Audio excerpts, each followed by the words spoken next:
عزیزان گرامی، معزز بہنوں اور بیٹیوں، چند ہی دنوں کا وقفہ ہے اور انشاءاللہ العزیز رمضان المبارک کا مقدس مہینہ شروع ہونے والا ہے۔ سب سے پہلے تو ہمیں اللہ رب العزت کا اس پہ شکر ادا کرنا چاہیے اور اللہ سے دعا بھی کرنی چاہیے کہ اللہ رب العزت ہمیں صحت کے ساتھ اور ایمان کی سلامتی کے ساتھ رمضان تک پہنچا دے، کیونکہ ہمارے سلف صالحین جو تھے ان کا وتیرہ یہ ہوتا تھا کہ وہ رمضان سے 6 مہینے پہلے ہی دعائیں کرنا شروع کر دیتے تھے کہ یا اللہ ہمیں رمضان تک پہنچا دے، اللہ ہمیں رمضان نصیب فرما دے۔ اور جب رمضان آتا اس میں خود محنت کرتے، کوشش کرتے، قیام، سیام، قرآن کی تلاوت، صدقات، خیرات، اللہ کا ذکر، سارے یہ کام کرنے کے بعد جب رمضان جاتا پھر دعائیں شروع کر دیتے اور 6 مہینے تک دعائیں کرتے رہتے، یا اللہ ہم سے رمضان کو قبول فرما دے۔ اب دیکھیں کہ ان کی پوری زندگی وہ رمضان کے گرد ہی گھومتی تھی، یا رمضان کے استقبال میں، رمضان کے انتظار میں، یا رمضان المبارک کی قبولیت کی دعا میں کہ اللہ اس کو قبول کر لے۔ کیونکہ یہ بہت بڑی بات ہے کہ اللہ رب العزت کسی کو زندگی میں ایسا مہینہ بار بار عطا فرما دے اور پھر اس کو اس مہینے کی فیوز، اس کی برکات سے اللہ فائدہ اٹھانے کی بھی توفیق عطا فرما دے۔ نبی کریم صلی اللہ علیہ وسلم کے پاس 3 لوگ آئے، آ کے انہوں نے اسلام قبول کیا، ہجرت چونکہ کی تھی، باہر سے کہیں سے آئے تھے، نہ کو گھر بار نہ کو رہنے کی جگہ۔ تو نبی کریم صلی اللہ علیہ وسلم نے اپنے ایک صحابی کو کہا کہ تم ان کے میزبان بن جاؤ۔ خوش قسمتی ان کی جن کو اللہ کے رسول علیہ السلام نے میزبان بنایا تھا۔ چنانچہ وہ تینوں صحابہ جو تھے وہ ان کے ساتھ رہنے لگے۔ کچھ عرصے کے بعد نبی کریم صلی اللہ علیہ وسلم نے جہاد کا اعلان کیا کہ فلاں جگہ پہ جو ہے وہ معرکہ ہے، تو اس میں جن لوگوں کا انتخاب ہوا ان میں سے ان تینوں میں سے ایک کا انتخاب ہو گیا۔ وہ صحابی جو ہے وہ گئے اور شہید ہو گئے، وہ جو 3 باقی 2 رہ گئے۔ اس کے کچھ عرصہ بعد پھر اعلان ہوا کہ جہاد کے لیے جانا ہے، تو ان میں سے ایک اور تیار ہو گئے، ان کی سلیکشن ہو گئی، نبی کریم صلی اللہ علیہ وسلم نے ان کو بھیج دیا۔ چنانچہ وہ گئے تو وہ بھی شہید ہو گئے۔ اس کے کچھ عرصہ بعد وہ جو تیسرے شخص تھے نا، تیسرے صحابی تھے، وہ مدینہ میں رہے، جتنا وقت اللہ نے ان کا لکھا تھا ان کا پورا ہوا، حتیٰ کہ مدینہ میں طبی طور پہ ان کی بیمار ہوئے، فوت ہو گئے۔ تو وہ یہ شخص جو ان کے میزبان تھے نا، ان کو ان سے بڑی محبت تھی، ان کو یاد کرتے رہتے تھے۔ اصل میں یہ تعلق جو ہوتا ہے نا، اسلام کا تعلق، دین کا تعلق، یہ حقیقی تعلق ہوتا ہے، اور اس کی جو محبت ہے اس سے اوپر کوئی محبت نہیں ہے، کیونکہ یہ نبی علیہ السلام نے ان کے بارے میں، اس کے بارے میں فرمایا نا کہ اوثق عر الایمان الحب للہ والبغض فی اللہ، کہ ایمان کا سب سے مضبوط کڑا جو ہے وہ اللہ کے لیے محبت کرنا اور اللہ کے لیے نفرت کرنا ہے۔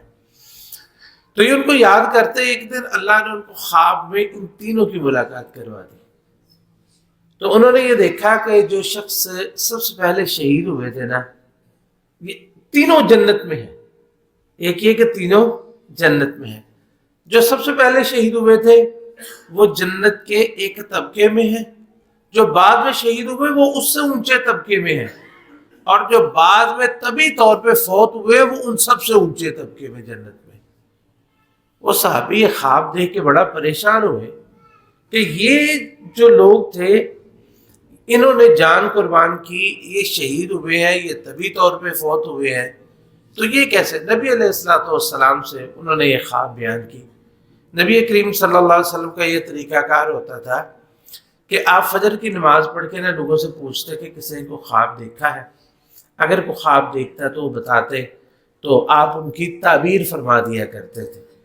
اور سب سے جتنا کوئی بندہ سچا ہوتا ہے اللہ اتنے سچے خواب دکھاتا ہے۔ صحابہ کرام سب سچے تھے، سب سچے تھے، اس لیے ان کے خواب بھی سچے ہوتے تھے۔ تو ایک انہوں نے بیان کیا کہ اللہ کے رسول صلی اللہ علیہ وسلم میں نے ایسا دیکھا اور مجھے پریشانی ہو رہی ہے۔ آپ نے فرمایا کہ اس میں پریشانی والی بات کون سی ہے؟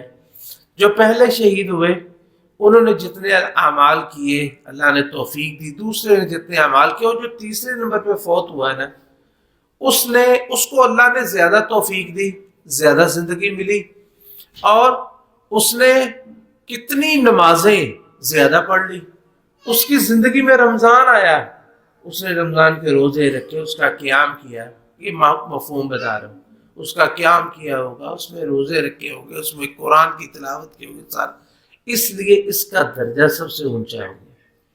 تو اس لیے جو نبی کریم صلی اللہ علیہ وسلم کا یہ جو فرمان ہے نا کہ تم میں سے خوش قسمت ترین انسان، یہ سب سے اچھا انسان ہو کہ جس کو اللہ نے لمبی زندگی عطا فرمائی اور اس کا عمل بھی اسی اعتبار سے طویل ہوتا گیا، اور بدترین اور برا انسان وہ ہے کہ جس کو لمبی زندگی ملی اور جتنی زندگی زیادہ لمبی ملی اتنی ہی وہ برائیوں میں دھنستا گیا، اتنے ہی گناہوں میں وہ دھنستا گیا۔ کتنے لوگ ہیں وہ جتنے ان کی عمر بڑھتی جاتی ہے ان کا مزاج میں بدتمیزی آتی جاتی ہے، گناہوں کے دلدادہ ہوتے چلے جاتے ہیں۔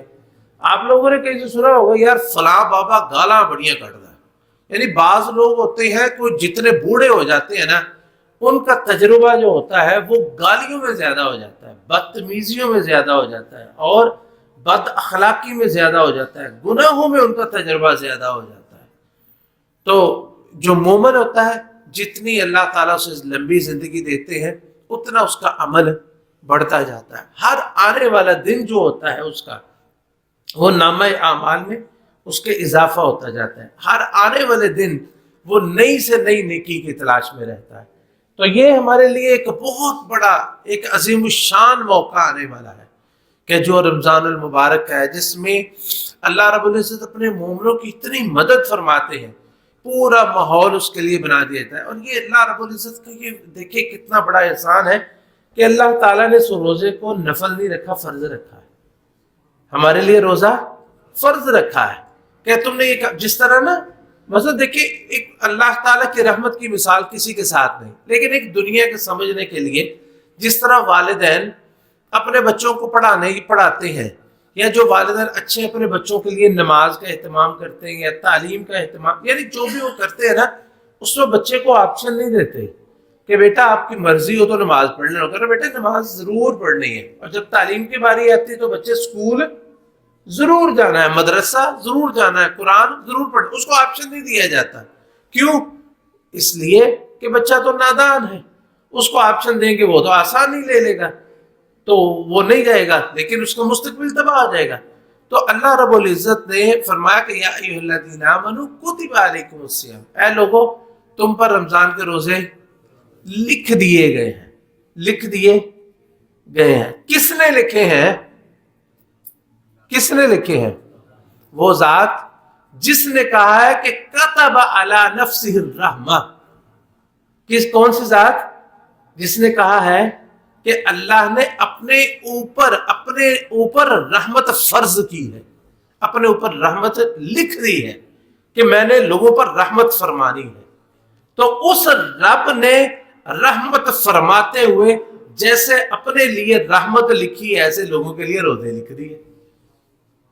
کتب علیکم الصیام کہ روزے تم پر لکھ دیے ہیں کہ لوگوں اس کے بغیر تمہارا گزارا نہیں ہے، مسلمانوں تمہارے پاس کوئی آپشن نہیں ہے سوائے اس کے کہ رمضان کے روزے آئے یہ رکھو میرے قریب ہو جنت میں داخل ہو جاؤ، بس تمہارے لیے کوئی ہم نے آپشن نہیں چھوڑا۔ کیوں؟ جہنم کے دروازے بند کر دیے، ادھر بھی جانے کا کوئی آپشن نہیں ہے۔ شیطان بہکاتا ہے اس کو ہم باندھ دیں گے، بس جنت کے دروازے کھول دیے ہیں، جہنم کے بند کر دیے ہیں، اور یہ قرآن تمہارے لیے کھلا ہے، مسجدیں کھلی ہیں، روزے فرض ہیں، روزے ضرور رکھنے ہیں، قرآن پڑھنا ہے، قیام کرنا ہے، سارا کچھ کر کے. کیوں؟ کتب علی نفس الرحمہ، اس لیے کہ اللہ نے اپنے آپ پر رحمت لکھی ہوئی ہے، اور اس رحمت کی وجہ سے اللہ نے روزے تم پر لکھ دیے. رمضان کے آنے سے پہلے اس لیے سب سے پہلی بات یہ کہ ہم کو یہ مہلت ملی ہے، ابھی 8 دن باقی ہیں پورے، لیکن نیت ابھی سے کر لیں. امام احمد بن حنبل رحمۃ اللہ علیہ، ان کو ان کے معزز بیٹے نے کہا کہ ابا جی کو نصیحت کیجیے. کہنے لگے یا بنیا ان بالخیر، اے بیٹے ہمیشہ نیکی کی نیت رکھو. فإنک لا تزال بخیر ما نویت الخیر، کیونکہ جب تک تیری نیت ہے تو نیکی کے اندر ہی ہے.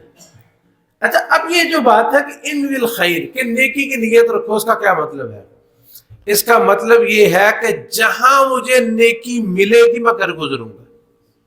مجھے نیکی کا کوئی بھی موقع مل جائے، صبح اٹھتا ہی یہ نیت ہو کہ یا اللہ مجھ سے نیکیاں کروا دے، اور کوئی موقع نیکی کا اس کو جانے نہیں دینا، کوئی لمحہ جو ہے اس کو ضائع نہیں کرنا، کیونکہ یہ زندگی جو ہے اس کا ایک ایک لمحہ، ایک ایک پل کا حساب ہونے والا ہے، اور یہ دوبارہ زندگی ملنے والی نہیں ہے. اللہ تعالیٰ نے ذکر فرمایا نا کہ حتی اذا جاء احدهم الموت قال رب ارجعون لعلی اعمل صالحا فیما ترکت، کہ یہاں تک انسان غفلت میں زندگی گزار دیتا ہے، یہاں تک کہ جب موت کا وقت آتا ہے تو پھر کیا کہتا ہے؟ اللہ مجھے تھوڑی سی مہلت دے دو. اللہ نے کتنی مہلت دی. ذرا ہم دیکھیں ہماری زندگیاں، کسی کی 15 سال بھی ہو یہ بھی اس کے لیے مہلت ہے، 20 سال 25 30 50 60 کی تو انتہا ہو جاتی ہے. یہ اتنی مہلت اللہ کی طرف سے ملنا یہ اللہ کا بہت بڑا فضل ہے کہ ہم غور و فکر کر لیں، سوچ و بچار کر لیں. تو بجائے اس کے کہ موت کا وقت آئے پھر انسان کہ رب ارجعون، اے اللہ مجھے مہلت دے، رب ارجعونی، اے اللہ مجھے مہلت دے، میں واپس جاؤں. کیوں؟ تاکہ میں نیک اعمال کر سکوں، صالح اعمال. لعلی اعمل صالحا فیما ترکت، جو میں چھوڑ آیا ہوں اس میں کو اچھے اعمال کر لوں. اور وہ کیا چھوڑ کے آیا ہے؟ کتنے رمضان چھوڑے، کتنے نماز کے موقع چھوڑے، کتنے ذکر کا موقع چھوڑے. اللہ کے رستے میں جس مال کو، سب سے بڑی ہماری بیوقوفی کہ ہم اس مال کو اپنا سمجھتے جو ہمارے پاس ہے، اس مال کو اپنا نہیں سمجھتے جو ہم نے دے دیا ہے. ہمارا اصل بچت کیا ہے؟ وہ جو مال ہم نے وہ اللہ کے ہاتھ میں دے دیا ہے. کس میں ہاتھ میں دے دیا؟ ہمارے ہاتھوں میں مال محفوظ ہے. یا تو ہم خود خرچ کر لیں گے، مر گئے تو بچے خرچ کر لیں گے، یا کوئی ضرورت پیش آ جائے گی. جو اللہ کے ہاتھ میں ہے وہ واپس نہیں جائے گا، کیونکہ نبی علیہ الصلوۃ والسلام فرمایا جب کوئی مال خرچ کرتا ہے تو کہاں جاتا ہے؟ اللہ رب العزت اسے اپنے ہاتھوں میں لے لیتے ہیں. اللہ اکبر. کسی فقیر کے ہاتھوں میں، کسی غریب کے ہاتھوں میں، کسی مسجد کے گلے میں، کسی مدرسے میں جانے سے پہلے وہ اللہ کے ہاتھوں میں جاتا ہے. اللہ اسے اپنے ہاتھوں میں لیتے ہیں، اور ساتھ ہی اللہ تعالیٰ اس کی پرورش شروع فرما دیتے ہیں. سبحان اللہ. تو یہ جو موقع جو ہے کہ اللہ تعالیٰ اتنا موقع کسی کو نصیب فرما دے کہ اس کو رمضان المبارک مل جائے، اور رمضان المبارک میں وہ اللہ کو راضی کر لے، بجائے اس کے کہ انسان پھر روتا پھرے. اور حدیث میں نے آپ کو کئی دفعہ بیان کی نا کہ نبی علیہ الصلوۃ والسلام ایک قبر والے کے پاس سے گزرے. آپ نے فرمایا یہ قبر کس کی ہے؟ کہتے ہیں فلاں کی. آپ نے فرمایا تمہیں پتہ سب سے بڑی خواہش کیا ہے اس کی؟ صحابہ کہتے ہیں کہ اللہ کو، اس کے رسول علیہ الصلوۃ والسلام کو بتا. آپ نے فرمایا اس کی سب سے بڑی خواہش یہ ہے کہ اللہ رب العزت اس کو اتنی زندگی صرف دے دے کہ یہ اٹھے، وضو کرے، 2 رکعت نفل پڑھے اور مر جائے. بس یہ اس کی سب سے بڑی خواہش ہے. میرے بھائیوں، ہم سوچیں ذرا کہ ہم مر گئے تو مرنے کے بعد سب سے بڑی خواہش کیا ہوگی؟ یہی ہوگی نا کہ اللہ میں نماز کی مہلت دے دے. یہی ہوگی نا کہ اللہ تعالی ہمیں خرچ کرنے کی مہلت دے دے، جس طرح اللہ تعالیٰ نے فرمایا نا کہ وَأَنفِقُوا مِمَّا رَزَقْنَاكُم مِّن قَبْلِ أَن يَأْتِيَ أَحَدَكُمُ الْمَوْتُ، کہ اس سے پہلے خرچ کر لو کہ موت آئے، پھر کہے انسان کہ اللہ مجھے تھوڑی سی مہلت دے، فَأَصَّدَّقَ وَأَكُن مِّنَ الصَّالِحِينَ، اے اللہ میں صدقہ کروں اور صالح لوگوں میں سے ہو جاؤں۔ دیکھ لیں، سمجھ لیں کہ موت آ گئی، اب کیا ہے؟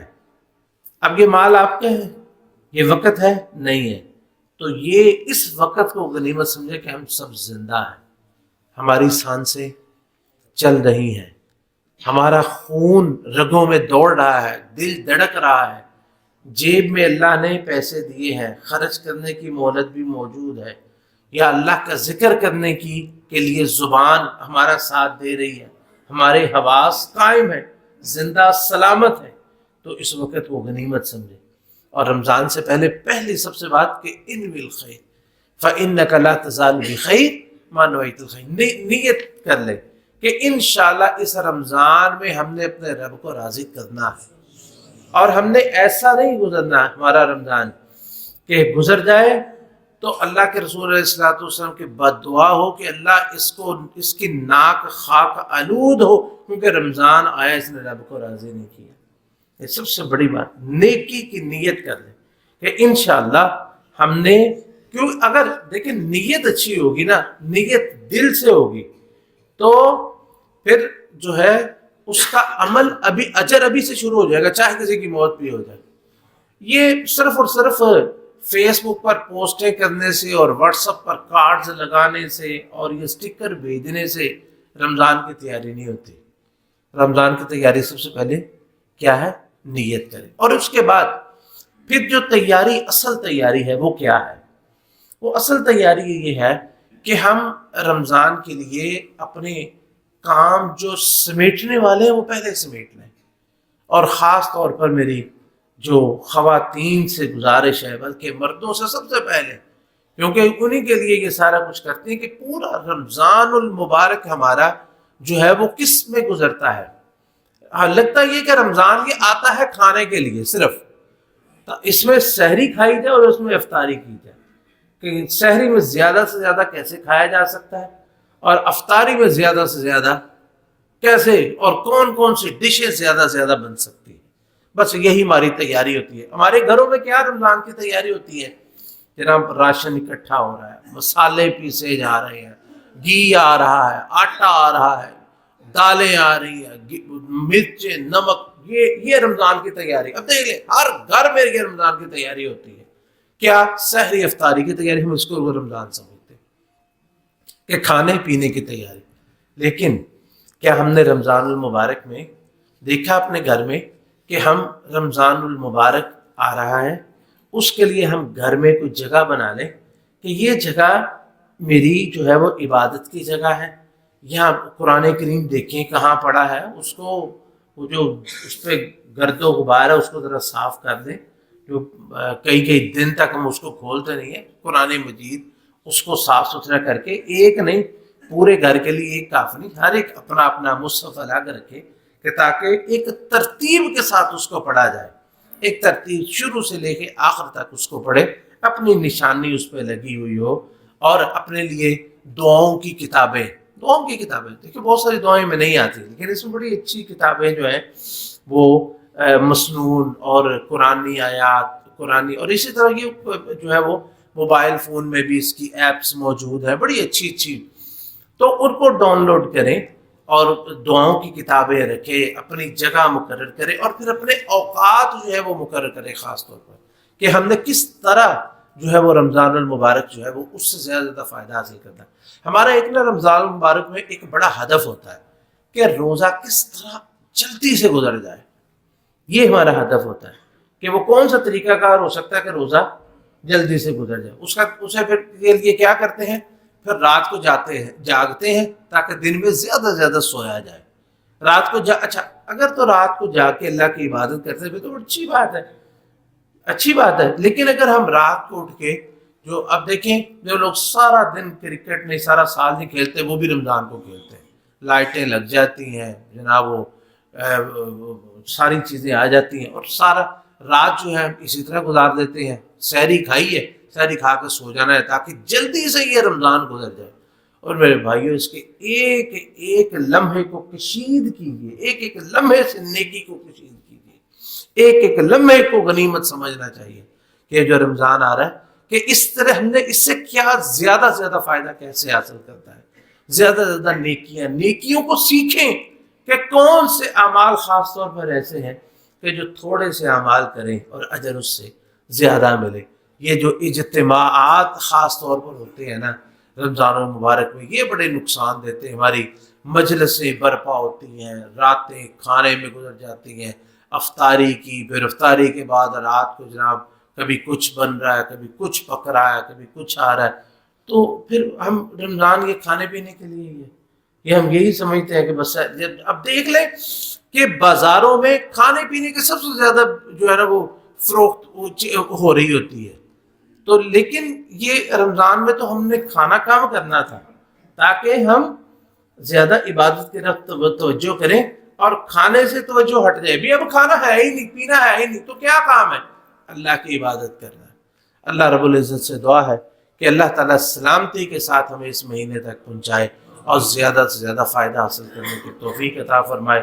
حضرات گرامی، رمضان المبارک کا مہینہ توبہ کا مہینہ ہے۔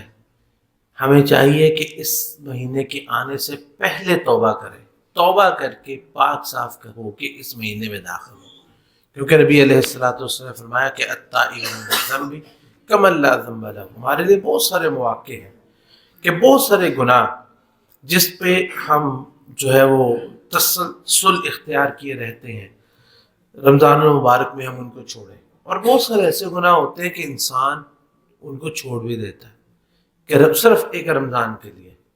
اچھا دیکھیں، مثال کے طور پر ایک بندہ ہے، وہ سگریٹ پیتا ہے۔ اب یہ جو سگریٹ ہے یہ دنیا آخرت دونوں کے لیے نقصان ہے۔ دنیا کا کوئی طبیب، کوئی ڈاکٹر ایسا ہے یا سگریٹ پینے والا کوئی بندہ ایسا ہے جو کہتا ہے کہ میں اچھا کام کر رہا ہوں؟ ہم کتنا عرصہ سگریٹ چھوڑتے ہیں؟ سگریٹ جو پینے والے ہیں نا، بعض ہوتے ہیں چین سموکر، ایک اتری اور دوسری شروع ہو جاتی ہے۔ لیکن رمضان میں اللہ جس کو توفیق دیتا ہے روزہ رکھنے کی، وہ سحری سے لے کے افطاری تک صبر کرتا ہے نا۔ کبھی کسی کو کے بارے میں سنا ہے کہ سگریٹ نہ پینے کی وجہ سے وہ فوت ہو گیا ہے کہ چونکہ سگریٹ نہیں پیتی اس لیے اس کی وفات ہو گئی؟ کسی کے ڈیتھ سرٹیفکیٹ میں لکھا ہو سگریٹ نہ پینے کی وجہ سے؟ کبھی نہیں ہو، کچھ نہیں ہوتا۔ لیکن یہ ایک مشکل ضرور ہے کہ نشے چھوڑنا، یہ ایسی چیزیں چھوڑنا ایک مثال ہے۔ اسی طرح بہت سی بری عادتیں جو ہیں اور برے کام جو ہے وہ ہم رمضان میں اس عرصے کے درمیان چھوڑتے ہیں نا، تو تھوڑا سا عرصہ باقی کچھ سو کے گزارتے، کچھ تراویح میں گزارتے، باقی بھی کوشش کریں ایک مہینے تک اگر کسی کام کی ہم پریکٹس کر لیں۔ اگر کوئی شخص کہ میں سب مثلا کوئی بھی برا کام ہے سب سے پہلے میں نے ایک مہینے کے لیے چھوڑنا، اگر ایک مہینہ کسی انسان کسی گناہ کو چھوڑنے پہ کاربند رہ جائے گا نا، تو اللہ رب العزت اس کو بعد میں بھی توفیق عطا فرما دیں گے۔ ایک بہت بڑی ایک پریکٹس ہوتی ہے۔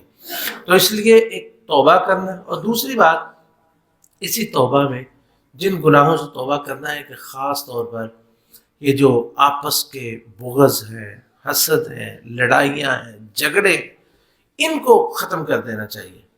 اور اس کے لیے تو نبی علیہ الصلوۃ والسلام نے فرمایا کہ ہر جمعرات اور ہر سوموار اللہ کے ہاں اعمال مومنوں کے پیش کیے جاتے ہیں، تو اللہ رب العزت جو مومن ہوتے ہیں ان کے معاف فرما دیتے ہیں، سوائے ان لوگوں کے جن کے آپس میں کوئی چکلش، لڑائی، بلا وجہ جھگڑا ہوتا ہے۔ تو اللہ تعالیٰ فرماتے ہیں کہ ان کو پینڈنگ رکھو، مؤخر رکھو، حتیٰ یستعلیٰ، یہاں تک کہ یہ صلح کر لے، آپس میں کوئی معاملے کو درست کر لے۔ تو اگر رمضان سے پہلے ہم نے یہ نہیں کرنا تو کب کرنا ہے؟ رمضان المبارک سے پہلے یہ کام توبہ کر لینی چاہیے اپنے گناہوں سے اور لڑائیوں سے، جھگڑوں سے، حرام خوری سے، بے ایمانی سے، اور اپنی زبان کو کنٹرول کرنا چاہیے، غصے میں اپنے آپ پر قابو رکھنا، یہ ساری چیزیں جو ہے کہ رمضان سے پہلے اللہ سے توفیق مانگنی چاہیے کہ اللہ تعالیٰ میں اس کی توفیق نصیب فرمائے اور صاف ستھرے ہو کے اس مہینے میں جائے۔